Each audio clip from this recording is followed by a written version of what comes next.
Eliza did a great job last week. It was nice meeting her. We met John Voquette a couple of weeks before that. So we're really starting to get a flavor of all the great folks that surround you there at the Bee. We talked obviously a lot about the end of the school year, which is fast approaching. Right, right. And this year is going to be different than last year, certainly, and even different than previous years to that. Again, the school administrators are doing a fabulous job of coming up with options to keep everybody safe and still have a wonderful event for the kids and their families. And I think that as we talked with Eliza last week about, I think people learned a little bit better from last year how this can be done. And obviously, I'm suspect with the vaccinations becoming more commonplace, maybe parents and family could be a little more involved this year. It looks that way. I mean, it's feeling very, very hopeful, particularly with the governor's announcement last week that he hoped to open up everything on May 20th. So that would mean that larger gatherings such as graduations are going to be much more doable. Now, how safe each school district feels and how safe our school district feels about going, gangbusters on it, I don't know.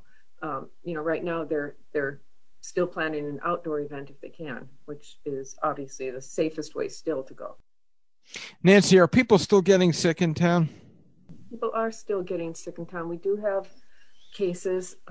Luckily, we've not had any new deaths, but there are a few new cases every week. So we're not in the clear. Lots of people have been vaccinated. Lots of people have had both of their vaccinations, but that virus and its variants are still very much active. And, physical distancing and mask wearing in large groups or with people you don't know or situations where you don't know everybody are really the wisest ways to go still. Even with looking at the new CDC guidelines, that is essentially what they say, is that it's the gatherings of people in smaller gatherings without masks that they feel are going to be perfectly safe. And if you're outdoors, exercising or jogging or whatever, that should be a pretty safe place to be. But the virus is still there, and we do still have to respect it. It's definitely hard to like. I just did a hit with a radio station up in Rhode Island. They no longer wear masks when working out and doing things outdoors if you've had both vaccinations. It is confusing. I really do wish there was a more streamlined way of getting information out to people, but I think that obviously safer is better, right? And I look forward to the time when we check in with you and you tell us that there were no new cases, and hopefully we're getting closer to that. That would be really, really the most wonderful thing for In-Town. What about the vaccine? I think it was in January when you and I first started talking about rolling out of the vaccines at the places where older folks congregated. Now it's widespread. I'm about to get my second. We're making progress. We are making progress. There definitely are. They had a great turnout at the clinics that were held at the senior center, and now that's starting to slow down a little bit. They're moving the clinic out of the senior center and into another area of the Newtown Community Center.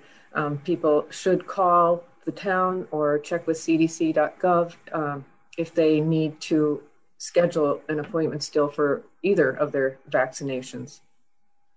So talk to us about what we will see in the Bee this week. Well, clearly the referendum was big news, and the referendum was,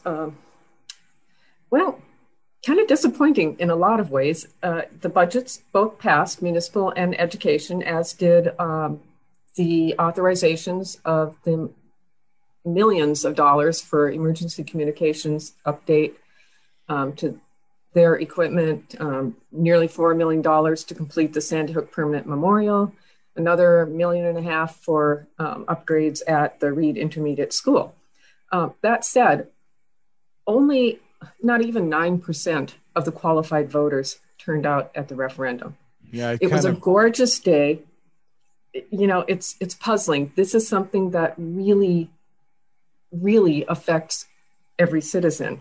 And if you have that opportunity to vote, it's really puzzling as to why you would not. And yet we have a small number of people who are saying, yep, this is how we're going to spend those millions of dollars. When you said you were disappointed, I was afraid that's what you were going to say. And I know that when we talked about the special election, that was also something that you were concerned with. I mean, Yet do you what's think ironic, I'm sorry to interrupt you, but what is particularly ironic is just last week, the Newtown registrars of voters received the Democracy Cup from the Secretary of State for having the greatest turnout of our size town in the national election in November 2020? and then yeah, well, see, it's tough. Do you think that what is a way? I don't think it's for lack of knowledge. I think people knew that they had this opportunity to vote, right? I mean, or do you think we need to do a better job of informing people that the opportunity to vote on things like this takes place?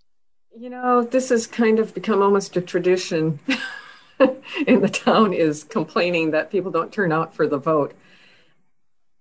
You can, the old saying, you can lead a horse to water, but you can't make it drink. People know that the referendum happens every year. They know that these things are happening. They have access to social media. They have access to our newspaper. They have, they hear about it all over. Sandwich boards with messages out by the recycling center. I mean, there are plenty of notices, and it's so frustrating that I've talked to candidates, okay, who win and lose by 80 votes, and like you just said, when it's Trump and Biden, people are turning out in massive numbers, but for something that literally impacts the day-to-day life in town, no vote. Yeah. I don't know what you can do to get people to turn out more. I just would hope that every year more people think about the impact that this can have by their voting or not voting. And 9% is bad, Nancy. Less than 9%. Yeah, it's terrible. It's terrible. And we just hope that more and more people will see that they have this opportunity, that people in other countries line up for any kind of a vote because it's such a privilege for them. And here we just seem to take it for granted that things are going to go on. In the city of Bridgeport, massive size city, what happens is when turnout is that low, it almost says no one's really watching. That the electorate is not really engaged, and sometimes it's an invitation to do things that are not in the best interest of the electorate. Now, obviously, here in Newtown, I don't suspect that would be the case, but there is a certain amount of responsibility on people to go out and be involved. And under 9% is not getting the job done. Right, and it makes it difficult for the people who serve on our boards as well, because they get a yes vote, go ahead with all this, and yet they know that it's a very slim number of the actual people who live in town, and they're making these decisions and thinking, well, I guess that's what everybody wants to do, but they know it's really just a small population that has given them the okay to do that. It's frustrating for them to not get the kind of response that they need. What's going on May 3rd? I don't know. It says May 3rd, borough elections welcome. Unopposed. So is there an election on May 3rd? Oh, the borough election. Yes. Tell us about that, because as a new member to town, I'm not that familiar. Like I said, the borough is its own little government within the town government. It's a small section of the main central area, Main Street, surrounding streets in that area, essentially. That governs itself, and they have their own elections. And this year, everything is unopposed, so it's kind of unexciting for the borough. Yeah, and what does someone elected in the borough do? Is it its own council? Is it? Yes, sort of. They have their burgesses, and they do have meetings of anybody who lives in the borough, can come to these meetings that they have, and they discuss things like funding. I mean, they pay taxes, extra taxes to live in the borough.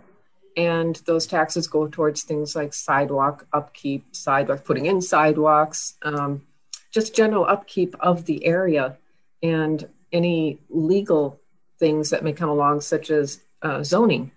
There are some somewhat different zoning options that can happen in the borough than there are in the greater town, even though they work together. It's hard to explain because it's a little. No, I'm looking up what a burgess is, by the way. Yes. It came to mean an elected or unelected official of a municipality. All right, so listen, you learn something new every day. What yes, else? Welcome to Newtown. What else are we reading in the Newtown Bee? Well, a tease. A tease. Our delegation has spoken out. The Republicans who represent Newtown are a bit critical of the governor's proposed budget. And of course, the Democratic representative is saying this is a good starting point. So people will be able to read about what the delegates believe should or should not happen so far as the governor's budget goes. The Lions and the Rotary both had cleanup options this past couple of weeks and had a great turnout. The community really stepped up to keep the town clean, and also with their fundraising efforts.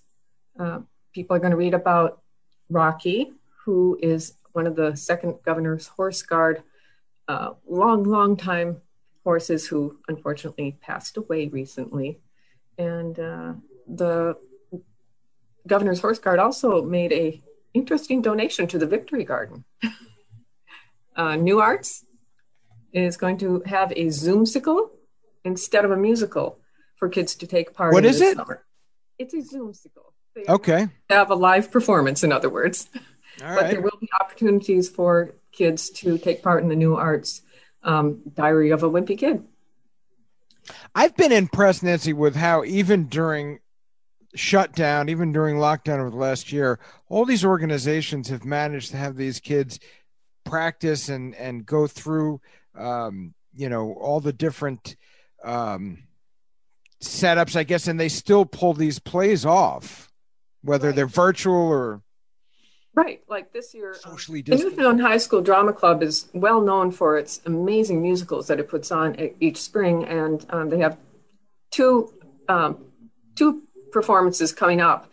Actually, just postponed, of course, after we went to press. The Godspell production is going to be May 14th now, not May 7th. They've also had to change the Mystery of Drood. I can't even remember the name of it off the top of my head. That one is going to be on June 6th. So those have been pushed back, postponed a little bit. But yeah, the kids are eager to do something, whether it's on Zoom or whether it's live and in person. Well, we obviously are looking forward to summer. We've talked about that a lot, and I feel like I've gone through the winter with you. And I want to encourage people to pick up the Newtown Bee. They can still subscribe right online. Absolutely, newtownbee.com. You can find out how to subscribe there, or you can stop by 5 Churchill Road, pick up a copy of the paper. Now, is that in the borough of Newtown? Are we in the borough? I don't think we are. I think you're right outside of it. Yeah, I think we're just on the edge of it. All right. Well, yeah. Nancy, thank you so much, and we look forward to talking to you next week. Will you be joining us again? I will be. Okay, great.